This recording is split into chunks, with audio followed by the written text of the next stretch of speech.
সেই রব আল্লাযী খালাকাল মাউত,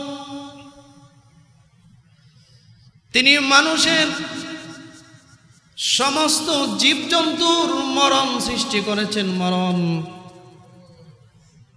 ওয়াল হায়াত এবং জীবন, জীবন এবং মরণ কে সৃষ্টি করেছেন?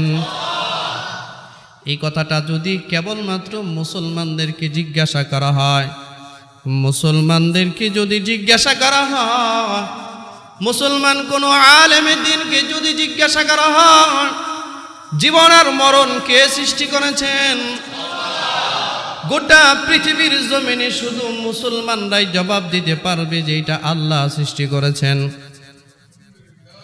কোন হিন্দু ধর্মযাজককে জিজ্ঞাসা করেন, পুরোহিতকে জিজ্ঞাসা করেন, ঠাকুরকে জিজ্ঞাসা করেন, ঠাকুর বাবু এই আসমান আর জমিন, হায়াত আর মৌত, মানুষের জীবন আর মরণ কে সৃষ্টি করেছে, আপনার ধর্ম কি বলে আমাকে উত্তর দেয়। কোন ঠাকুর বলতে পারবে না যে এটা আমাদের মূর্তি বানিয়েছে, পারবে? পৃথিবীর কোন ঠাকুর যদি বলে এ আসমান আমাদের মূর্তি বানিয়েছে, এইসব কথা মনে হয় না যে গীতাতে আছে, থাকবার কথা না। হিন্দু ভাইদেরকে বলবো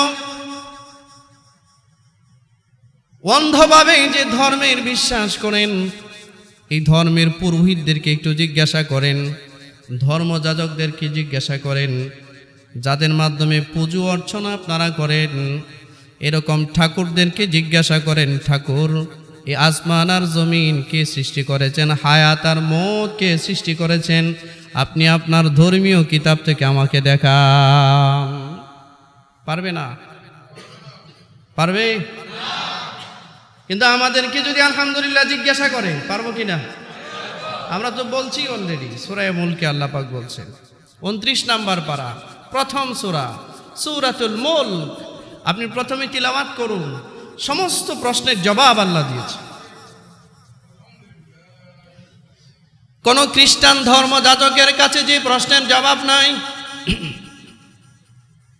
কোন ইহুদি পণ্ডিতের কাছে যে ধর্মের যে প্রশ্নের জবাব নাই, কোন বৌদ্ধ পণ্ডিতের কাছে যে ধর্মের যে প্রশ্নের জবাব নাই, এরকম অজানা অচেনা হাজারো প্রশ্নের জবাবের সমাহার আল্লাহ কোরআনে কারিমে রেখেছেন।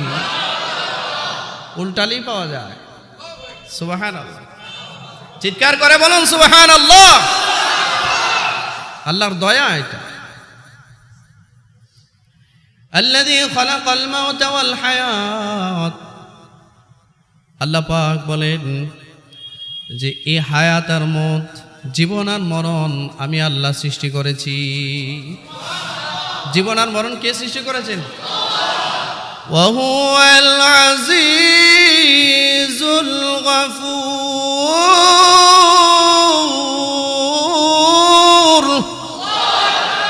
আল্লাহ পাক বলেন তিনি আজিজ,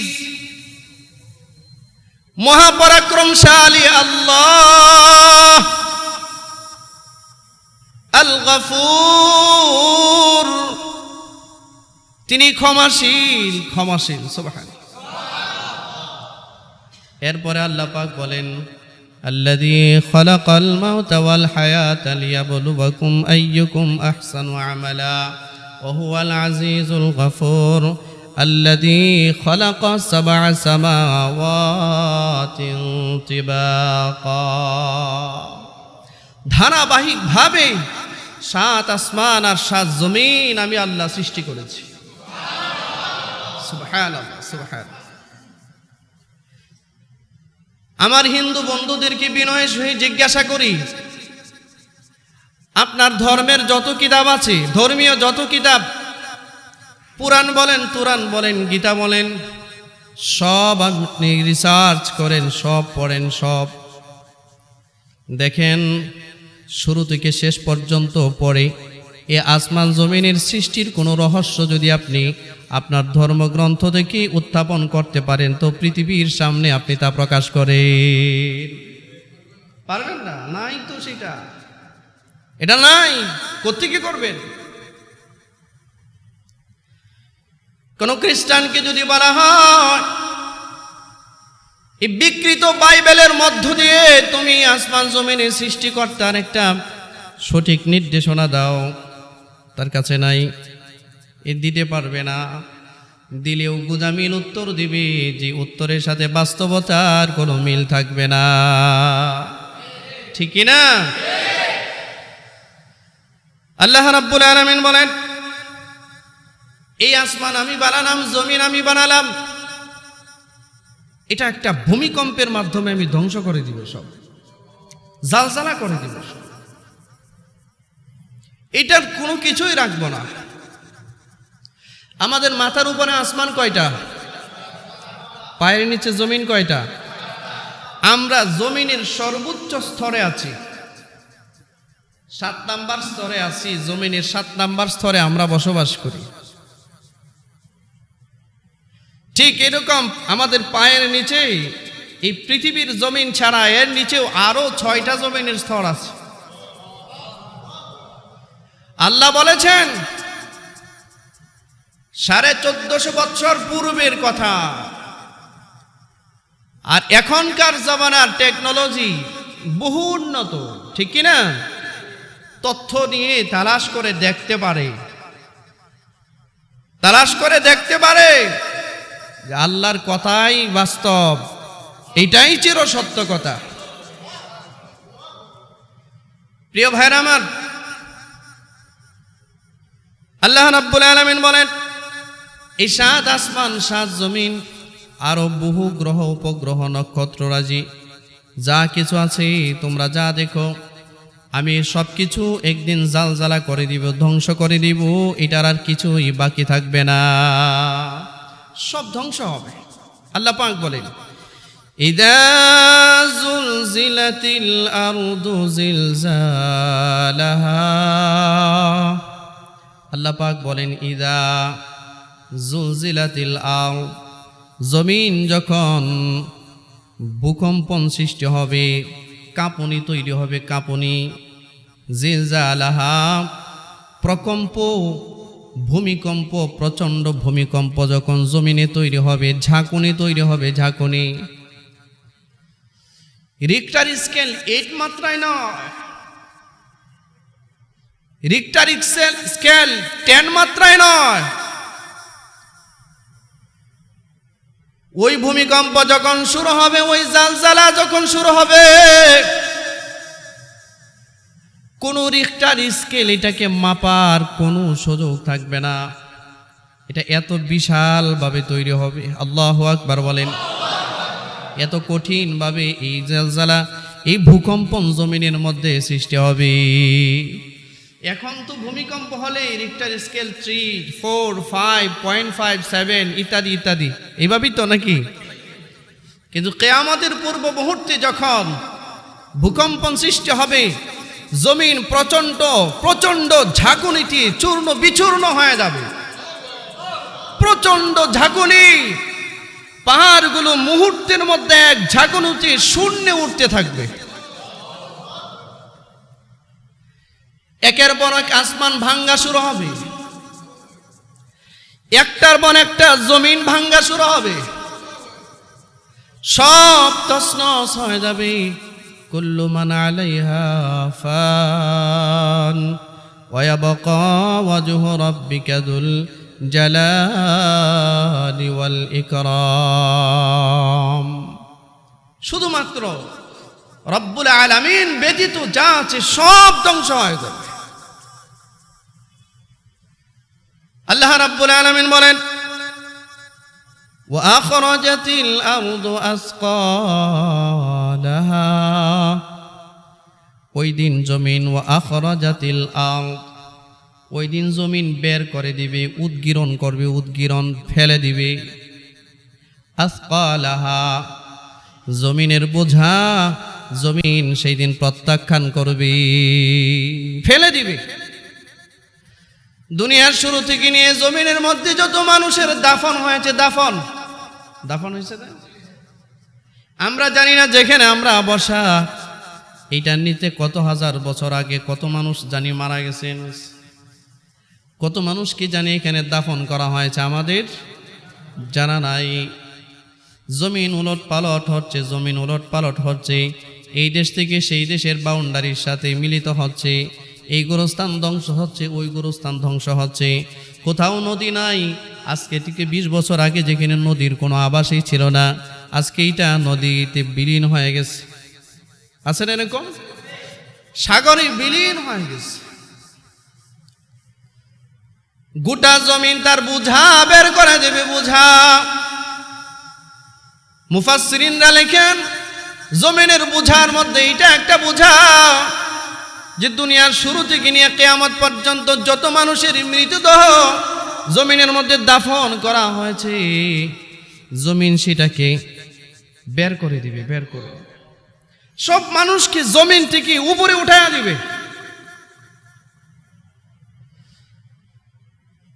অন্যান্য মুফাসসিররা বলেছেন জমিনের মধ্যে যত খনিজ সম্পদ আছে, খনিজ সম্পদ, স্বর্ণ, রূপা, হীরা, মণি, মুক্তা যা লুকায়িত অবস্থায় আছে, সমস্ত ধন ভান্ডার জমিন উদ্গীরণ করে দিবে, বের করে দিবে। মানুষের সামনে মানুষ দেখবে তার সামনে স্বর্ণের পাহাড় দাঁড়িয়ে আছে, মানুষ তাকিয়ে দেখবে তার সামনে হীরার খণ্ড পড়ে আছে, হীরার খণ্ড। এক খণ্ড হীরকের জন্য মানুষ দুনিয়ার জমিনে মারামারি করে, ঠিক কিনা? হীরার পাহাড় তার সামনে পড়ে আছে, স্বর্ণের বড় বড় খাম্বা তার সামনে পড়ে থাকবে, সমস্ত জমিনের যত মাল আর দৌলত সব তার সামনে পড়ে থাকবে, আর সে তাকিয়ে দেখবে আর আফসোস করবে, হারি এই সম্পদের জন্য বুঝি আমি মারামারি করেছিলাম, এই সম্পদ চুরির অপরাধে আমার হাত কাটা গিয়েছিল, আফসোস করবে। হাদিস বলছি, হাদিস রাসূলুল্লাহ সাল্লাল্লাহু আলাইহি ওয়াসাল্লাম ইরশাদ করেন, এই ব্যক্তি আফসোস করে বলবে যে এই সম্পদ চুরি করার কারণে আমার হাত কাটা গিয়েছিল। বড় বড় দুর্নীতিবাজরা চিন্তা করবে, যারা বাংলাদেশের টাকা নিয়ে কানাডায় বাড়ি বানায়, বাংলাদেশের টাকা নিয়ে যারা ইংল্যান্ডে বাড়ি কিনে, ঠিক না? গরিব মিসকিনের রক্তের ঘামের পরিশ্রমের টাকা দিয়া গরিব মিসকিনকে ঠকিয়ে যারা ইন্ডিয়াতে গিয়া বাড়ি করে, ইন্ডিয়ায় সেফ জোন নাকি তার, কি জোন? সেফ জোন, তার সেফ জোন।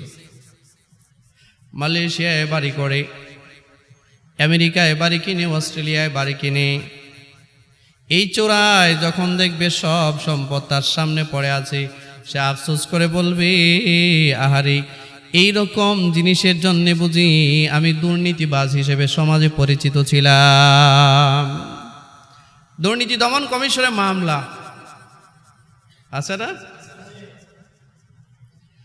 ওয়াখরাজাতিল আরদু আসকালাহা, এরকম জমিনের ভিতরে যত সম্পদ আছে সব তার সামনে পড়ে থাকবে, তাকায়ও দেখবে না। অন্য হাদিসে আল্লাহ রাসূল সাল্লাল্লাহু আলাইহি ওয়াসাল্লাম বলেন, ফুরাত নদীর নাম শুনেছেন? মিশরের ফুরাত নদী, এই ফুরাত নদী শুকিয়ে যাবে কিয়ামতের আগে। এই ফুরাত নদী শুকিয়ে যাওয়ার পর এটার ভিতর থেকে স্বর্ণের পাহাড় বের হয়ে আসবে। স্বর্ণের পাহাড় দখল করার জন্য সারা বিশ্বে মারামারি হবে, সারা দুনিয়া। এই দেশ ওই দেশ দখল করবে, ওই দেশ ওই দেশকে দখল করার চেষ্টা করবে, আর মরতে মরতে মারতে মারতে এই দেশ সেই দেশকে মারবে, অমুকে তমুকরে মারবে, মারতে মারতে সব শেষ করবে। হাদিসে আছে 100 জন মানুষ মারামারি করবে, মারামারি করতে করতে 99 জনকে সে মেরে ফেলবে, শুধু বাকি থাকবে একা। লোভ লোভ কাজ করবে তার মধ্যে। এই ছেলে, এই কথা বলবো না।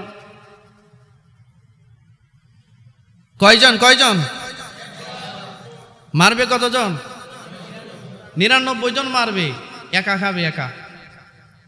কাউকে ভাগ কাউকে ভাগ দিবে না, সে একা একা ভোগ করতে চায়। আল ইনসান হারিসুন জিদ্দান, খুব লোভী এক প্রাণীর নাম মানুষ। সমগ্র সৃষ্টি জগতের ভিতরে, মাখলুকাতের ভিতরে সবচেয়ে লোভী একটা প্রাণীর নাম হচ্ছে মানুষ। যতক্ষণ পর্যন্ত ওর মুখের মধ্যে কবরের মাটি না পড়বে এতক্ষণ পর্যন্ত সে তার লোভ সামলাতে পারে না। এটা মানুষের ডেস্টিনেশন হয়েছে এরকম। প্রিয় ভাইরা আমার, রাসূলুল্লাহ সাল্লাল্লাহু আলাইহি ওয়াসাল্লাম বলেন 100 জন মানুষের মধ্যে মারামারি করে 99 জন মেরে ফেলবি, সে থাকবি। এখন স্বর্ণের পাহাড়ের সামনে গিয়া দেখবে এটা যে স্বর্ণের পাহাড়, আমার একার দ্বারা এটাকে সরানো সম্ভব না। একার দ্বারাই স্বর্ণের পাহাড়ের স্বর্ণ কাটাও সম্ভব নয়, এটা সরানো সম্ভব নয়। শুধু শুধু কেন আমি আমার বাকি মানুষগুলোরে মারলাম, আফসোস। আপনারা দেখবেন দুর্নীতিবাজ, যারা দুর্নীতি করতে করতে করতে করতে করতে করতে একেবারে এই পর্যন্ত আনছে, ঠিক কিনা? এই পর্যন্ত আনার পর আল্লাহ তাআলা ওর খাবার বন্ধ করে দিচ্ছে, তোর জন্য কোনো খাবার নাই, ঠিক কিনা? তোর জন্য কোনো খাবার নাই। খাবার খাবে ড্রাইভার, তুই শুধু তাকিয়ে দেখবি, ঠিক না? খাবার খাবে তোর বাড়ির দারোয়ান, তুমি শুধু দেখবা। কি লাভ বলেন? যে অর্থ, যেই সম্পদ নিজে ইউটিলাইজ করা যায় না, নিজে ব্যবহার করতে পারে না, যেই সম্পদ আর যেই অর্থ নিজের প্রয়োজনে কাজে আসে না, এই অর্থ আর এই সম্পদ দিয়ে একজন বুদ্ধিমান মানুষের কি দরকার আছে? দরকার আছে? কোনো দরকার নেই। বুদ্ধিমান মানুষের অ্যাসেট হচ্ছে সে নিজে যা খায় এটা তার, ঠিক কি না? নিজে যা পরিধান করে এটা তার, নিজে যা পরকালের জন্য সাদাকা করে এটা তার, আর বাকি যা আছে সব অন্যের, ঠিক কি না? বাকি যা আছে সব অন্যের। প্রিয় ভাইরা আমার, এই জন্য আল্লাহ রাব্বুল আলামিন বলেন, যে জমিনের মধ্যে তুমি মারামারি করছো, এই জমিনের উপভোগ করার জন্য, সুখ শান্তির জন্য, শোনো, মনে রাখবা, এই জমিন তার গুপ্ত ধন একদিন তোমাদের সামনে উন্মুক্ত করে দিবে, সব প্রকাশ করে দিবে। তোমাদের সামনে স্বর্ণের পাহাড় ঘুরতে থাকবে, তোমাদের সামনে হীরার পাহাড় ঘুরতে থাকবে, স্বর্ণের পিলার পরে থাকবে, মানুষ ছুঁয়েও দেখবে না, তাকিয়েও দেখবে না। আল্লাহ রাব্বুল আলামিন এর বলে বলেন, ওয়াকালাল ইনসানু মা লাহা। ওই সময় মানুষ বললি, কি হলো, এই জমিনের হলোটা কি, পৃথিবীর হলো কি, মা লাহা, এমন করছে কেন? সব সামনে ফেলে রেখেছে, অথচ এই মাল আত্মসাৎ করার জন্য আত্মীয়তার সম্পর্ক ছিন্ন করে দিয়েছে, ভাই ভাইয়ের মাথার উপরে পাড়ি দিয়ে দিয়েছে একটু জায়গার জন্য, রক্তের সম্পর্ক বিচ্ছিন্ন করে দিয়েছে একটু অর্থের জন্য, একটু স্বার্থের জন্য। আছে না এমন? একটু একটু স্বার্থ, 1 হাত জমি 1 হাত, এটার জন্য ভাই ভাই থেকে চিরদিনের জন্য বিচ্ছিন্ন হয়ে গেছে, দেখতেই পারে না একজন আরেকজনকে। আছেন এরকম? সে বলবে কি ব্যাপার, অথচ এই জমি, এই অর্থ আমার সামনে এমনি পড়ে আছে, যেটার জন্য আমি আমার আত্মীয়তার সম্পর্ক ছিন্ন করেছি, যেটার জন্য আমি মানুষকে হত্যা করেছি, রাহাজানি করেছি, হাইজাকার করেছি, চিন্তাই করেছি, ঘুষ খেয়েছি, সুদ খেয়েছি, অথচ এই মাল আমার সামনে অবহেলায় পড়ে আছে। কি করলাম, কিসের জন্য এরকম করলাম? ওই আফসোসে কোনো লাভ হবে? তার বেনিফিট হবে তখন? কোনো লাভ হবে। এই জন্য মানুষ বলবে, জমিনের কি হলো, জমিন সব কিছু আমার সামনে এভাবে ফেলে রাখলো কেন, কি হলো জমিনের? আল্লাহ পাক বলেন ইয়াউমা ইযিন তুহাদ্দিসু আখবারাহা। জমিন সেদিন আরেকটা কাজ করবে। খারাপ লাগতেছে আপনাদের? তাফসীর শুনলে কিন্তু ধৈর্য ধরে বসতে হয়। তাফসীর আর ওয়াজ এই দুই জিনিস কিন্তু একরকম। তাফসীর শুনতে হলে ধৈর্যের পরিচয় দিতে হয় এবং ধারাবাহিকভাবে বসতে হয়, ধৈর্য নিয়ে বসতে হয়, শেষ পর্যন্ত থাকতে হয়। তাহলে আপনি এটা অ্যানালাইসিস করতে পারবেন, না হয় পারবেন না। জমিন একটা সংবাদ দিবে সেদিন, ইয়াউমাইযিন তুহাদ্দিসু আখবারাহা। দুনিয়ার শুরু থেকে নিয়ে কিয়ামত পর্যন্ত যত মানুষ জমিনের মধ্যে ছিল, এই সমস্ত মানুষের যত সংবাদ আছে, যত নিউজ আছে, সমস্ত খবর জমিন ফটফট করে বলতে থাকবে। এটা ডিবিসি নিউজের সংবাদ না, এটা ৭১ টিভির দুর্নীতির সংবাদ না, এটা সময় টিভির সংবাদ না, এটা আল জাজিরার সংবাদ না, বিবিসির সংবাদ না। এটা হচ্ছে জমিনের সংবাদ, যে জমিন পৃথিবীর প্রতিটা কাজের, প্রতিটা মানুষের প্রত্যেকটা কাজের প্রত্যক্ষ সাক্ষ্যদাতা। জমিনের সাক্ষীর মধ্যে কোনো পক্ষপাতিত্ব থাকবে না। ২ নাম্বার, হাসরের ময়দানে মানুষের ২ নাম্বার সাক্ষী হবে মানুষের এই দেহ, অঙ্গ প্রত্যঙ্গ, মানুষের অঙ্গ প্রত্যঙ্গ।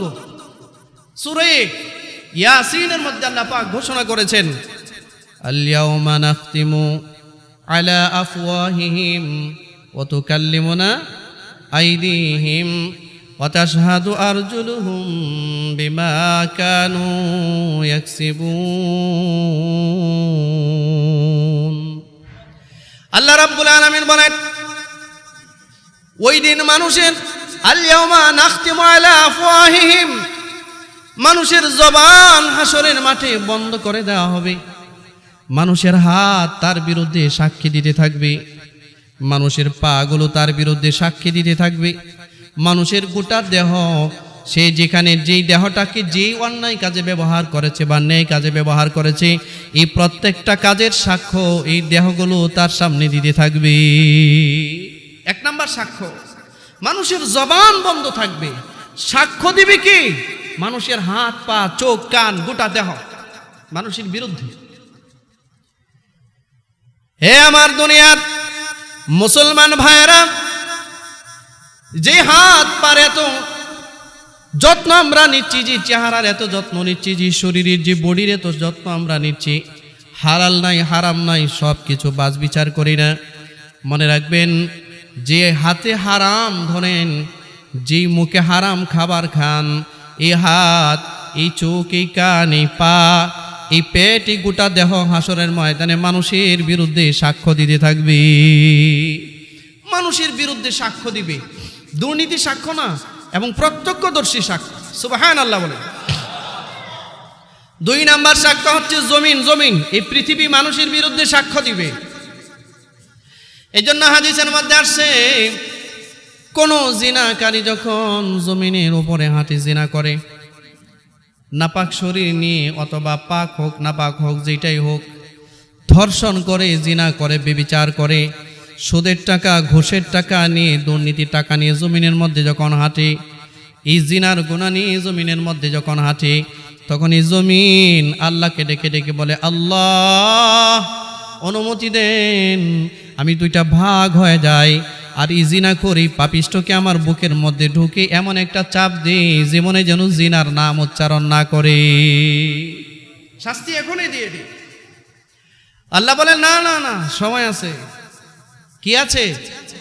নির্ধারিত সময় আছে। ওরে আমি নির্দিষ্ট টাইম দিচ্ছি, টাইম, ইল্লা রাহমাতাম মিন্না ওয়া মাতাআন ইলা হিন। ওর নির্ধারিত টাইমের আগে আমি তার কাজে হস্তক্ষেপ করব না, দেখি সে কি করতে পারে। এই জন্যই তো জান্নাত আর জাহান্নামের ব্যবস্থা রেখেছে। প্রিয় ভাইরা আমার, জমিনের এই বক্তব্য অন্য হাদিসের মধ্যে আসছে, সাগরের কিনারায় যখন মানুষ যায়, সাগরের কলতানে মানুষ আনন্দ পায়।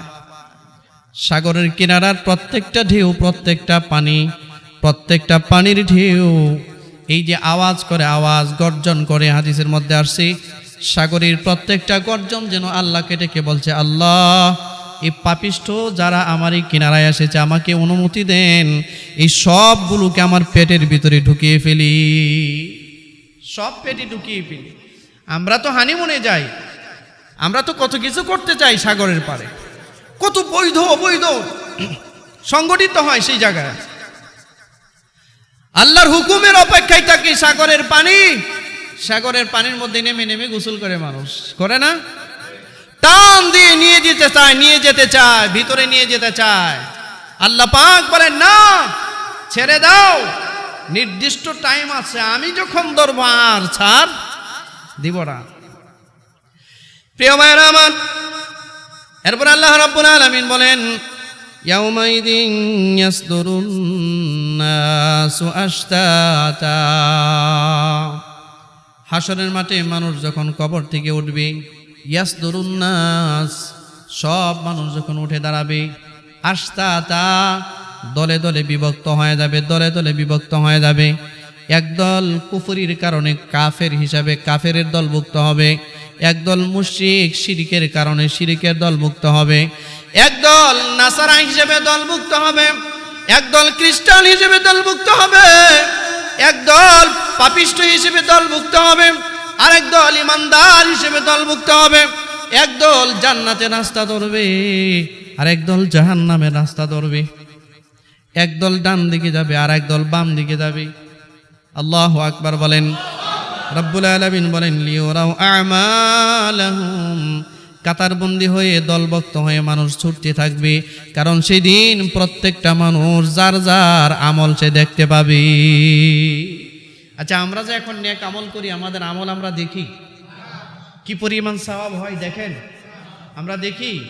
কিন্তু সেদিন মানুষের চোখে এমন পাওয়ার দিবেন আল্লাহ, পাওয়ার, মানুষের চোখের দৃষ্টির সীমানায় তার সওয়াব আর তার গুনাহ উপস্থাপন করা হবে, আর প্রত্যেকটা মানুষ তার সওয়াব দেখতে পাবে, তার পুণ্য কাজগুলো দেখতে পাবে এবং গুনাহের কাজগুলোও দেখতে পাবে।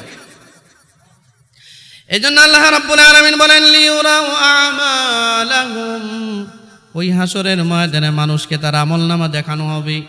আল্লাহ পাক বলেন, ফামান ইয়ামাল মিসকালা যাররাতিন খায়রান ইয়ারা। জমিনে কোন মানুষের যাররা পরিমাণ কোন নেক আমল থাকে, যাররা পরিমাণ, যাররা পরিমাণ যদি কোনো নেক আমল থাকে, এই নেক আমলটাও সে সেদিন পাবে, দেখতে পাবে। সুবহানাল্লাহ। ومن يعمل مثقال ذرة خيرا يره। আল্লাহ পাক বলেন, সেই দিন মানুষ সমস্ত নেক কাজগুলো সেটা যাররা পরিমাণ হলেও সে দেখতে পাবে, তার চোখের সীমানায় সেটা আসবে। ومن يعمل مثقال ذرة شرا يره। পূর্বের আয়াতে বলেন খায়রা ইয়ারা, যত নেক কাজ আছে সব দেখবি, যত নেক আমল আছে সব দেখবি, আর যত গুনাহের কাজ আছে এটাও হাসরের মাঠে মানুষের দৃষ্টি সীমানার সামনে আসবে, এটাও মানুষের সামনে আসবে। আমরা অবহেলায় অনেক অনেক গুনাহ করি, অনেক গুনাহ, ছোট ছোট গুনাহ, ছোট ছোট গুনাহ অনেক, আবার নিজের অজান্তে এরকম অনেক সওয়াবের কাজ করি যেটা নিজেও জানি না, ঠিক না? যাররা কাকে বলা হয়, যাররা কাকে বলা হয়? মুফাসসিরিন হযরতরা যাররার ব্যাখ্যা দিয়েছেন। কোন কোন মুফাসসির বলেছেন পৃথিবীর কোনো অনুবীক্ষণ যন্ত্র দিয়ে যাররা দেখা যায় না, যাররা দেখা যায় না। আবার কেউ কেউ বলেছেন একটা ছোট্ট বালির কণা, ছোট্ট একটা বালির কণা, এই ছোট্ট বালির কণাটা নিয়ে যদি 1000 ভাগ করা হয়, কয় হাজার ভাগ? ছোট্ট একটা বালিকণা, এটাকে নিয়ে যদি 1000 ভাগ করা হয়, এই 1000 ভাগের একটা ভাগ, এটার যে পরিমাণ অণু, এটাকে বলা হয় যাররা। আবার কোন কোন মুফাসসির বলেছেন না না না, মানুষ যা চোখে ধরা পড়ে না, আবার মাঝে মধ্যে ধরা পড়ে। যেমন আপনি দেখবেন সকালবেলায় সূর্য উঠতেছে, সূর্য, আপনি যদি কোনো জানালার পাশে শুয়ে থাকেন, একটু বাইরের দিকে তাকিয়ে দেখবেন সূর্যের আলোর কারণে এমন এমন কিছু জিনিস উঠতেছে, এই অক্সিজেনের সাথে উঠতেছে, যেটা দেখা যায়। দেখা যায় এটা অক্সিজেনের সাথে। আমরা এমনি কিছু দেখি না, কিন্তু সূর্যের আলোটা পড়ার কারণে এটার অণুটা দেখা যাচ্ছে। এই যে সূর্যের আলো পড়বার কারণে এই যে অণুটা দেখা যায়, এর নাম জাররা। এরকম জাররা পরিমাণ কোনো নেক আমল যদি মানুষের থাকে, এটাও হাসরের ময়দানে মানুষ দেখতে পাবে। মুহাদ্দিসিনরা লেখেন, পৃথিবীতে কোনো মানুষ জাররা পরিমাণ আমল করলো, জাররা, জানি না জাররা পরিমাণ আমল কে কোথায় কিভাবে করি। ও বন্ধু, আপনাদের জ্ঞাতার্থে বলি, জাররা পরিমাণ আমল, ছোট কোনো আমল, এটাও ছেড়ে দিবেন না। হাদিসের মধ্যে আল্লাহ রসুল বলেন, কিয়ামতের ময়দানে আল্লাহর বান্দাদের সামনে যখন তার আমল নামা পেশ করা হবে, খুব খেয়াল করে শুনুন, ইম্পর্টেন্ট একটা নিউজ বলছি, খবর বলতেছি। রসুল বলেছেন, আল্লাহর হাবিব বলেন, মানুষের সামনে লিউরাও আমালাহুম, কিয়ামতের ময়দানে, হাসরের ময়দানে মানুষের সামনে তার আমলনামা যখন প্রকাশ করা হবে, এই মানুষগুলো তার আমলনামার দিকে তাকিয়ে দেখবে, মিজানের পাল্লার উপরে দেখবে এত বিশাল পরিমাণ সওয়াবের পাহাড় দেখা যায়। পাহাড়, কিসের পাহাড়? জোরে বলুন। সওয়াবের পাহাড় দেখা যায়। সে দেখবে মিজানের পাল্লায় তার নাম উঠতেছে, নাম উঠতেছে, যে অমুকের এটা, তার ব্লাড গ্রুপ এটা, তার ফিঙ্গারপ্রিন্ট এটা, তার বাবার নাম এটা, তার মার নাম এটা। ঠিকই তো দেখবে তাকে যে এটাই তার আমল নামা ওজন করা হচ্ছে। মিজানের পাল্লায় পাহাড় পরিমাণ বড় বড় বড় বড় পাহাড় পরিমাণ সওয়াব দেখা যায়, বড় বড় পাহাড় পরিমাণ সওয়াব দেখা যায়। সে বিশ্বাস করতে পারবে না, সে কিং কর্তব্য বিমূঢ় হবে, একটু আশ্চর্যান্বিত হবে, না না না, এই আমল নামা তো এটা আমার হতে পারে না, আমি তো এত বড় আমল কোনোদিন করি নাই, কিন্তু আমার মিজানের পাল্লায় এত বড় আমলের পাহাড় কি করে ভারী হলো? এত বড় পাহাড় সমপরিমাণ সওয়াব কি করে আমার মিজানের পাল্লায় আসলো? এই চিন্তায় সে যখন বিভোর থাকবে, বিভোর, আল্লাহর পক্ষ থেকে ফেরেশতারা তার জানাবে, এরে আল্লাহর গোলাম, এই যে আজকে তোমার মিজানের পাল্লায় পাহাড় পরিমাণ সওয়াবের পাহাড় দেখতেছো, দুনিয়াতে তুমি যখন এই নেক আমলটা করেছো, তখন তোমার নেক আমলের পরিমাণ এটা পাহাড় পরিমাণ ছিল না। তুমি দুনিয়াতে নেক আমল করেছো জাররা পরিমাণ, আর তোমার রব্বুল কাবা, রব্বুল আলামিন তোমার এই জাররা পরিমাণ নেক আমলটা বাড়াতে বাড়াতে বাড়াতে বাড়াতে বাড়াতে বাড়াতে আজকে এটা সওয়াবের পাহাড় বানিয়েছে। চিৎকার করে বলুন সুবহানাল্লাহ। আল্লাহ তাআলা বান্দার নেক আমলের সওয়াবের পাহাড় শুধু বাড়ায়। জানা হোক অজানা হোক, একটা নেক আমল করেছেন, দেখেন ইমানদারের জন্য এটা কত বড় নিয়ামত। আপনি জানা অজানা একটা নেক আমল করলেন, ভাববেন না যে আপনার সওয়াব এখানেই সীমাবদ্ধ, না না না, আপনি একটা ছোট্ট নেক আমল করেছেন, জাররা পরিমাণ নেক আমল করেছেন, যা দুনিয়ার কোনো অনুবীক্ষণ যন্ত্র দ্বারা তা দেখা যায় না। এরকম একটা ছোট্ট নেক আমল যেদিন মিজানের পাল্লায় ওজন দেওয়া হবে, এই ছোট্ট নেক আমলটাও যদি আপনি আল্লাহ সন্তুষ্টির জন্য করে থাকেন, ইখলাসের জন্য করে থাকেন, হাসরের ময়দানে মিজানের পাল্লায় আপনার এই জাররা পরিমাণ নেক আমল এটা পাহাড় পরিমাণ ওজন হবে। পাহাড় পরিমাণ ওজন, সুবহানাল্লাহ, জোরে বলেন। কত বড় দয়ালু আল্লাহ, কত বড় দয়ালু মেহেরবান।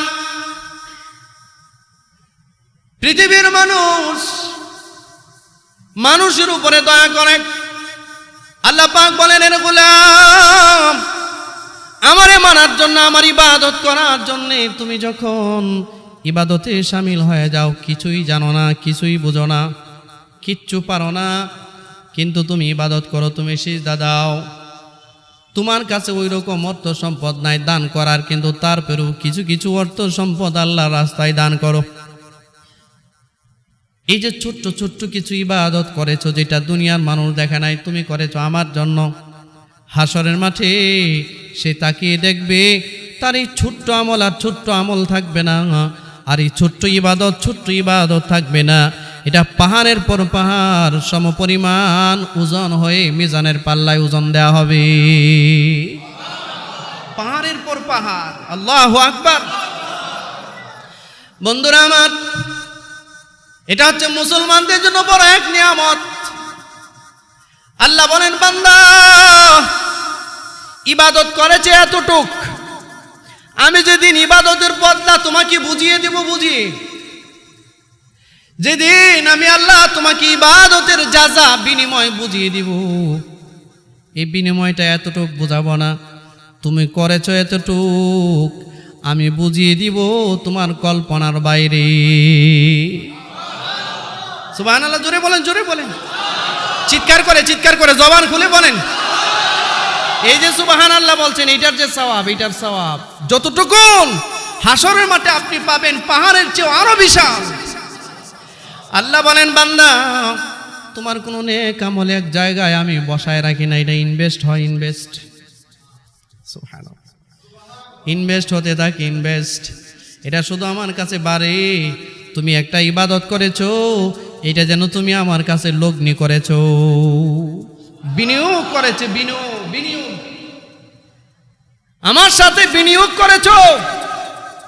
আর আমি আল্লাহ তোমার এই বিনিয়োগকৃত সওয়াব, এখানে কোনো লস প্রজেক্ট নাই, কোনো লস প্রজেক্ট নাই।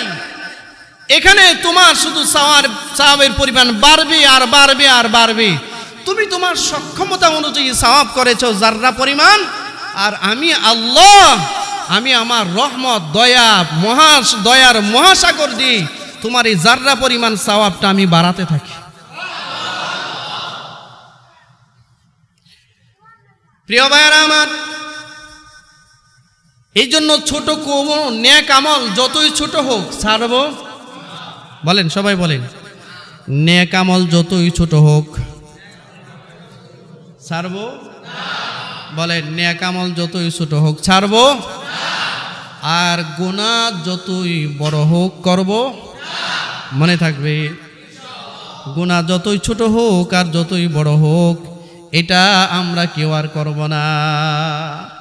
আল্লাহ পাকের কত দয়া দেখেন, বান্দা যা গুনাহ করে হাসরের মাঠে আল্লাহ তাআলা যখন তাকে গুনার বেনিফিট বুঝিয়ে দিবেন, গুনাহ সে যত দূর করেছে তত দূর বুঝিয়ে দিবেন, এটা আর বাড়াবেন না।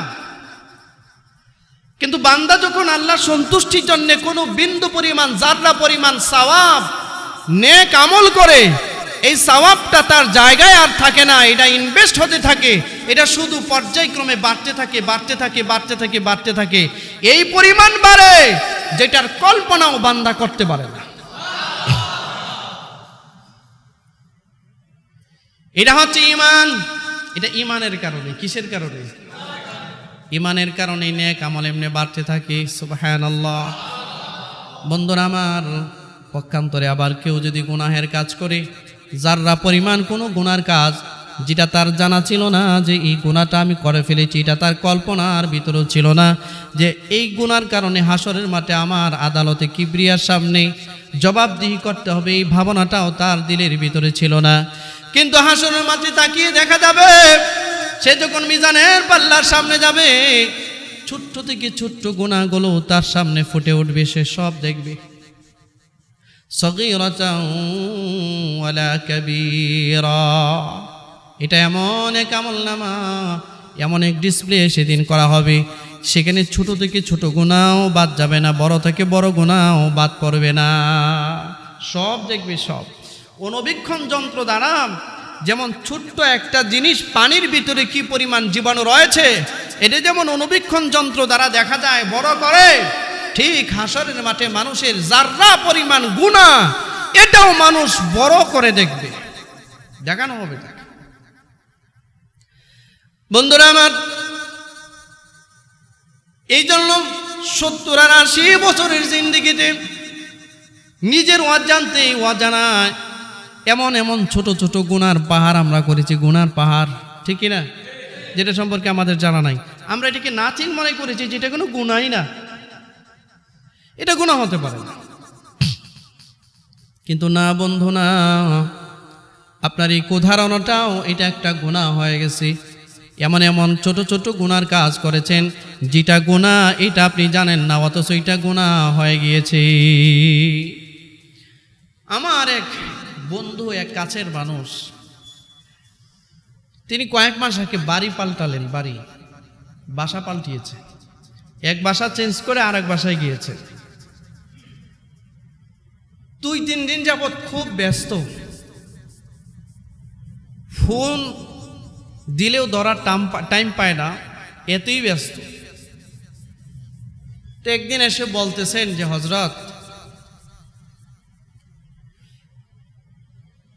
এই মাত্র 1 বছর 2 বছর 3 4 5 বছর হলো বিয়ে করলাম, বাসার ভিতরে কিচ্ছু ছিল না,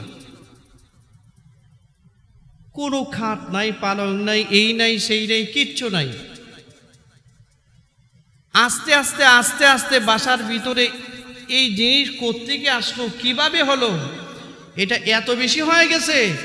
আমার বাসায় যে এত জিনিস আছে এটা আমারও জানা ছিল না। আমি জানতে পেরেছি বাসা যখন চেঞ্জ করতে যাচ্ছি, পাল্টাতে যাচ্ছি, তখন বুঝতেছি যে আরে আমার বাসায় তো এটা বহু মাল। আল্লাহর বান্দা পাশাপাশি আর একটা কথা বললেন, যদিও বা তিনি আক্ষেপের সুরে বলেছেন, হাস্যোজ্জ্বল বদনে বলেছেন, কিন্তু আমার হৃদয়ে এটা আঘাত করেছে, আঘাত। তিনি বলেছেন, হযরত, আমার বাসা চেঞ্জ করে আমি বুঝতে পেরেছি, আমি যখন সংসার জীবন শুরু করেছি আমার বাসায় এত কিছু ছিল না।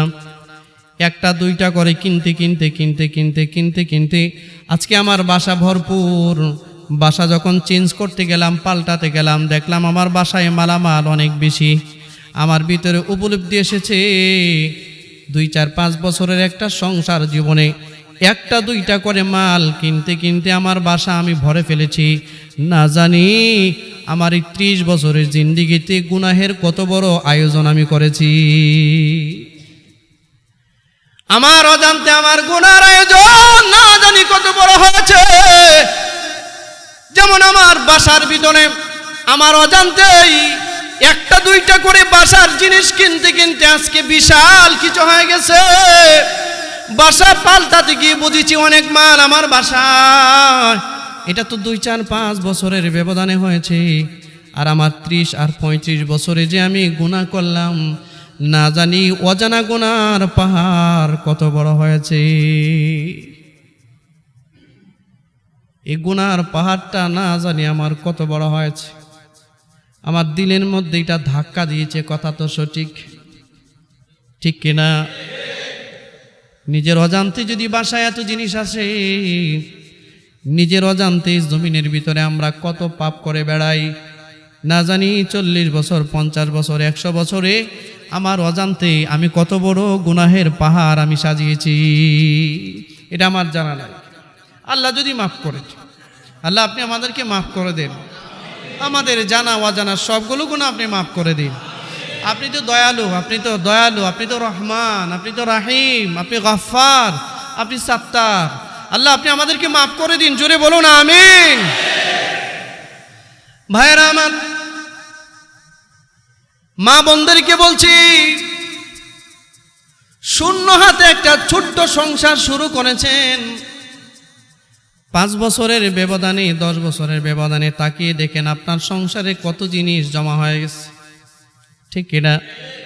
কিন্তু ও মা, আপনার এই 30 বছরে 35 বছরে 50 বছরে 40 বছরের জিন্দেগির দিকে একটু তাকিয়ে দেখেন। আপনার ঘরের জিনিসপত্র যদি এত জমা হয়, 1টা 2টা করে আনতে আনতে এত জিনিস আপনার ঘরে, আপনার এই গোটা জিন্দেগিতে আপনি না জানি কত নেক আমল করলেন, অথবা না জানি কত গুনাহের কাজ করলেন। ফিরে আসেন, ফিরে আসেন। ফাফিরু ইলাল্লাহ, আল্লাহর দিকে প্রত্যাবর্তন করেন, আল্লাহর দিকে ফিরে আসেন। সময় নাই, সময় নাই, সময় কম, যে কোনো সময় চলে যেতে হবে। আল্লাহর দিকে ফিরে আস। ভাইরা আমার, এই সূরার তাফসীরের মধ্যে মুফাসসিরিন হযরতরা লিখেন, ফামান ইয়ামাল মিসকালা যাররাতিন খায়রান ইয়ারা ওয়া মান ইয়ামাল মিসকালা যাররাতিন শাররান ইয়ারা। বান্দা যদি যাররা পরিমাণ কোনো গুনাহের কাজ করে, এই গুনাহের কাজটাও হাসরের মাঠে সে দেখতে পাবে। বান্দা যদি যাররা পরিমাণ অনুপরিমাণ কোনো সওয়াবের কাজ করে, এটাও বিশাল পাহাড় পরিমাণ সওয়াব সে দেখতে পাবে। এই জন্য ছোট থেকে ছোট হলেও কোনো আমল ছাড়ব, আর গুনাহ ছোট থেকে ছোট হলেও করব না। মনে থাকবো তো ইনশাআল্লাহ? দুইটা আমল নেওয়া যায়, ছোট থেকে ছোট আমলও ছাড়ব, আর ছোট থেকে ছোট হলেও কোনো গুনাহ করব না, ছাড়ব না। আর আজকের তাফসীরের মুলাখাস, সারমর্ম এবং সার কথা হচ্ছে, ছোট থেকে ছোট আমলও ছাড়ব, আর ছোট থেকে ছোট কোনো গুনাহ করব না, ইনশাআল্লাহ। রাজি আছেন? মুফাসসিরিনরা লিখেন, এই আয়াতের, এই তেলাওয়াতের মধ্যে, সূরার মধ্যে আল্লাহ সিদ্ধান্ত জানিয়েছেন, পরিষ্কার কনসেপ্টকে ক্লিয়ার করেছেন যে বিন্দু পরিমাণ কোনো অনুষঙ্গ মানুষের আমল থেকে বাদ পড়বে না, মানুষ সব দেখবে। এটা আল্লাহ সিদ্ধান্ত, ভয়ঙ্কর এক ব্যাপার। আল্লাহ পাক বলেন, এই আয়াতগুলোর মধ্যে, এই সূরার মধ্যে আল্লাহ মুমিনদেরকে একটা সুসংবাদ দিয়েছেন। মুমিনদেরকে, এটা হচ্ছে, মুমিনরা যদি কোনো সওয়াবের কাজ করে, সওয়াব শুধু বাড়ে। মুমিন যদি কোনো গুনার কাজ করে, গুনাহটাই লেখা হয়, গুনাহ আর সওয়াবের মতো বাড়ে না। এর অর্থ হচ্ছে, আল্লাহ পাক যাকে ঈমানের নিয়ামত দিয়েছেন, ঈমান কিসের নিয়ামত? ঈমানের নিয়ামত। ঈমান আল্লাহ যাকে দিয়েছেন, তার প্রতিটা নেক কাজ সে যা করে, এটা এই পরিমাণ থাকবে না, হাসরের মাঠে এটা কি পরিমাণ আল্লাহ বাড়িয়ে দিবেন, একমাত্র আল্লাহ পাকের ইলমে জানা। এই কারণে আল্লাহ যেহেতু আমাদেরকে ঈমানের নূর দিয়েছেন, ঈমানদার বানিয়েছেন। আমি আজকে 100 টাকা দান করেছি, হাসরের মাঠে আমাকে আল্লাহ এই 100 টাকার সওয়াব যে কি পরিমাণ দিবেন, আমার জানা আছে শুধু 100 টাকার সওয়াব। আল্লাহ পাক এটা কি পরিমাণ দিবেন, তিনি যত বড়, 100 টাকার দানের পরিমাণটাও হবে তত বড়, বিনিময়টাও হবে তত বড়। এই জন্য আল্লাহর দ্বীনের জন্য আমরা উন্মুক্ত থাকব। সওয়াবের কাজ একটাও ছাড়বো না, সেটা ছোট হোক, মনে থাকবে তো ইনশাআল্লাহ? সেটা যাররা পরিমাণ হোক, সওয়াবের কাজ একটাও ছাড়বো না। আর সবচেয়ে বড় নিয়ামত হচ্ছে, আল্লাহ পাক আমাকে ঈমান দিয়েছেন। ঈমান দেওয়ার কারণে আমি কোনো সওয়াবের কাজ করলেই সেটা কাউন্টেড হয়ে যায়। আর ঈমান না থাকার কারণে যদি গোটা পৃথিবীতে সবচেয়ে বড় দানশীল হয়, ডোনার হয়, তার এই দানের কোনো ফায়দা হবে না। ঈমান আনার কারণে চিরস্থায়ী জান্নাতের মালিকানা আল্লাহ আমাকে দিয়েছেন, এবং আমাকে চিরস্থায়ী জাহান্নামে জ্বলতে হবে না। যদি কোনো ঈমানদার গুনাহ করে, যেই পরিমাণ গুনাহ করেছে, হয়তো অনেক সময় আল্লাহ তাকে মাফও করে দিতে পারেন। আর কোনো কারণে মাআযাল্লাহ, আল্লাহ না করুক, যদি কোনো ঈমানদার জাহান্নামেও যায়, তাও কিছু সময়, কিছুদিন তার পাপের প্রায়শ্চিত্ত ভোগ করে সেখান থেকে রিলিজ নিয়ে সে জান্নাতে চলে যাবে। কিন্তু ঈমান না আনবার কারণে, ঈমান পৃথিবীতে বড় ডোনার, বড় দানশীল, বড় সৎ মানুষ, তার কোনো কাজে আল্লাহর কাছে অ্যাকসেপ্টেবল হবে না, সব বরবাদ হয়ে যাবে এবং চিরস্থায়ী জাহান্নামে হবে। নাউজুবিল্লাহ বলুন। আল্লাহ তাআলা আমাদেরকে ঈমানদার বানিয়েছেন। ঈমান শিখি, এবং জালজালা যে কিয়ামত হবে, দুনিয়া যে ধ্বংস হবে, এটা বহু আয়াতে আল্লাহ পাক বলেছেন। সূরা ওয়াকিয়াতে আলোচনা করেছেন, সূরা কারিয়ায় আলোচনা করেছেন, সূরা ইনশিকাকে আলোচনা করেছেন, সূরা ইনফিতারে আলোচনা করেছেন, বিভিন্ন আয়াতের মধ্যে আল্লাহ তাআলা আলোচনা করেছেন। আল্লাহ পাক সিংগায় ফুৎকারের ব্যবস্থা যখন করবেন, জমিন যখন চলমান হবে, জমিন যখন জালজালা হবে, এই কথার মধ্যে কোনো সন্দেহ আর সংশয় নাই। আল্লাহ পাক বলেন, ইন্না জালজালাতাস সাআতা শাইউন আযীম। মনে রাখবা, এই যে জালজালা, যে ভূকম্পন কিয়ামতের আগে হবে, এটা এমন ভূমিকম্প পৃথিবীতে কিছু থাকবে না। এই ভূকম্পনের কারণে গোটা জমিন একদম সোজা বরাবর হয়ে যাবে, সমান্তরাল হবে, সমান্তরাল, উঁচু নিচু কিছু থাকবে না। তারপরে হাসর বিচার শুরু হবে, সেটা এক অন্য আলোচনা। প্রিয় ভাইয়েরা, আবার তাহলে আজকের এই সূরাতুজ জিলজালের তাফসীরের আলোচনায় থেকে আমরা কয়েকটা সবক নিতে পারি, শিক্ষা নিতে পারি। এর মধ্যে এক নাম্বার শিক্ষা হচ্ছে, পৃথিবী একদিন জালজালা হবে, ধ্বংস হবে, এতে কোনো সন্দেহ নেই। 2 নাম্বার শিক্ষা, পৃথিবী, এই জমিন আমার আপনার জিন্দেগির যত কর্মকাণ্ড আছে, সমস্ত কর্মকাণ্ড রেকর্ডিং করছে, রিপোর্ট করছে, অডিও ভিডিও সব রেকর্ড করছে। হাসরের মাঠে ইয়াউমা ইযিন তুহাদ্দিসু আখবারহা, সব খবর বলে দিবে। এটা আমাদের জন্য, মানব জাতির জন্য একটা ভয়ঙ্কর খবর, ঠিক কিনা জুড়ে বলেন? সব আদ্যপান্তু বর্ণনা করে দিবে জমিন। 3 নাম্বার সবক, দুনিয়ার জমিনে যাররা পরিমাণ নেক আমলের কোনো সুযোগ হলেও আমরা এটা ছাড়ব না। 4 নাম্বার সবক, দুনিয়ার জমিনে ছোট থেকে ছোট কোনো গুনাহ হলেও আমরা এটা করব না। আল্লাহ আপনি আমাদেরকে তৌফিক দান করুক, বলো না আমিন। ওয়া আখিরু দাওয়ানা আনিল হামদুলিল্লাহি রাব্বিল আলামিন।